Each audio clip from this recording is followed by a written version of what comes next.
OCD, which stands for obsessive-compulsive disorder, has two aspects: the intrusive thoughts, images, or impulses, known as obsessions, and the behavioral compulsions people engage in to relieve the anxiety the obsessions cause.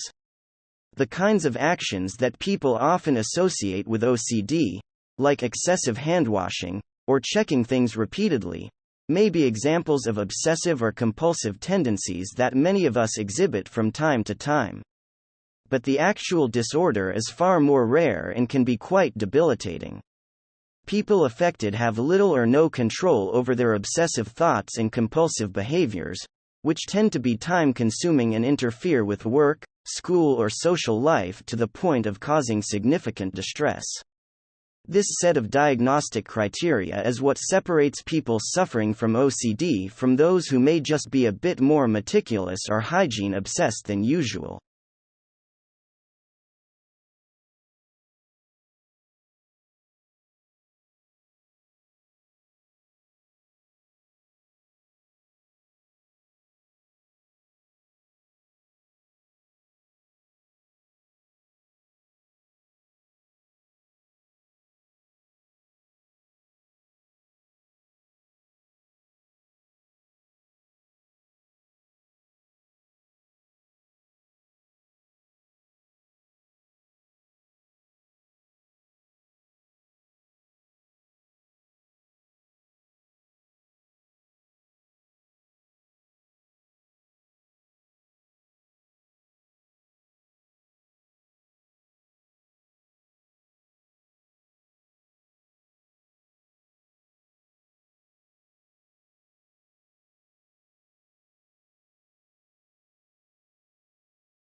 Loneliness creates a deep psychological wound, one that distorts our perceptions and scrambles our thinking. It makes us believe that those around us care much less than they actually do. It makes us really afraid to reach out, because why set yourself up for rejection and heartache when your heart is already aching more than you can stand? I was in the grips of real loneliness back then, but I was surrounded by people all day, so it never occurred to me. But loneliness is defined purely subjectively. It depends solely on whether you feel emotionally or socially disconnected from those around you. And I did. There is a lot of research on loneliness, and all of it is horrifying. Loneliness won't just make you miserable, it will kill you. I'm not kidding. Chronic loneliness increases your likelihood of an early death by 14%. 14%. Loneliness causes high blood pressure, high cholesterol. It even suppresses the functioning of your immune system, making you vulnerable to all kinds of illnesses and diseases.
A huge shopping revolution is happening in China right now. Shopping behaviors, and also technology platforms, have evolved differently than elsewhere in the world. For instance, e-commerce in China is soaring. It's been growing at twice the speed of the United States, and a lot of the growth is coming from mobile. Every month, 500 million consumers are buying on mobile phones, and to put that into context, that is a total population of the United States, UK and Germany combined. But it is not just about the scale of the e-commerce, it is the speed of adoption and the aggregation of the ecosystems. It took China less than 5 years to become a country of mobile commerce, and that is largely because of the two technology platforms, Alibaba and Tencent. They own 90% of the e-commerce, pretty much the whole market, 85% of social media, 85% of internet payment. And they also own large volumes of digital content, video, online movie, literature, travel information, gaming. When this huge base of mobile shoppers meets with aggregated ecosystems, chemical reactions happen. Today, China is like a huge laboratory generating all sorts of experiments. You should come to China, because here you will get a glimpse into the future.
When Tim Berners-Lee invented the World Wide Web, he surely didn't anticipate that children would end up becoming some of its main users.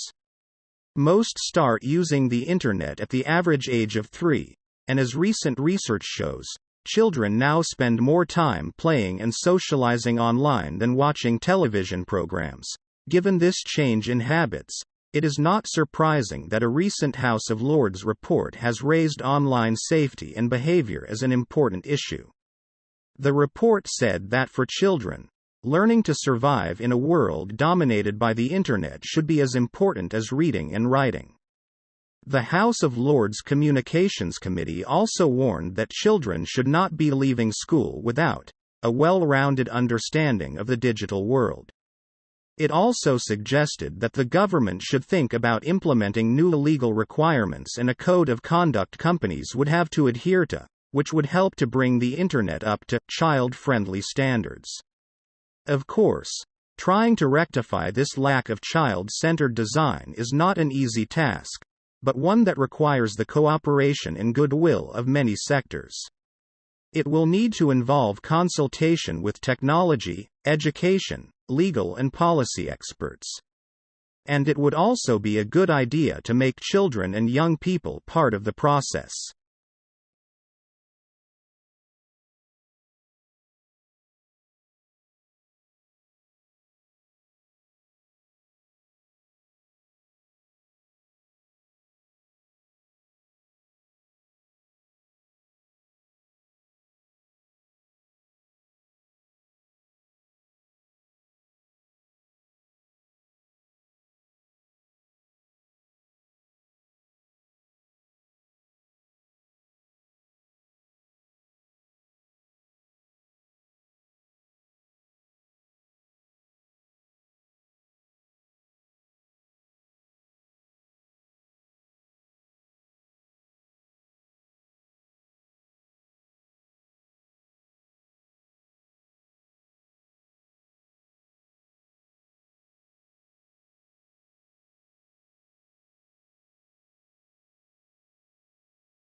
There are two main categories of memory. Implicit memory, which is also called procedural memory, cannot be consciously recalled. It is an experimental or functional form of memory, informed by cultural and social background. With implicit memory, behaviors are automatic. We recall implicit memories naturally, so we are not aware when we are using them.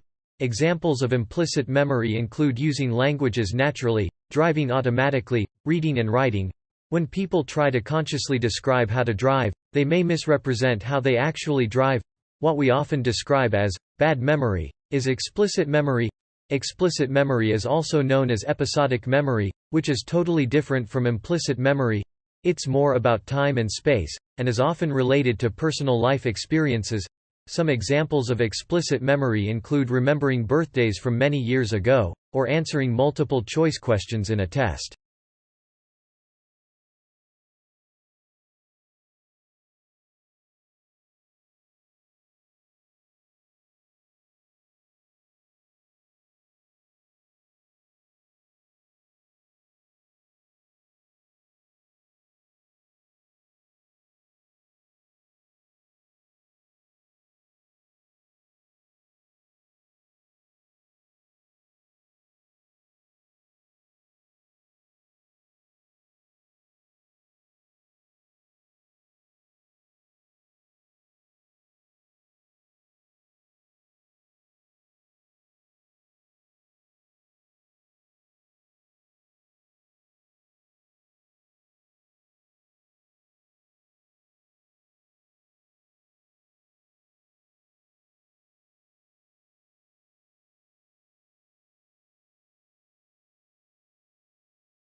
If you did, please give this video a thumbs up and subscribe to the channel for more PTE-related content.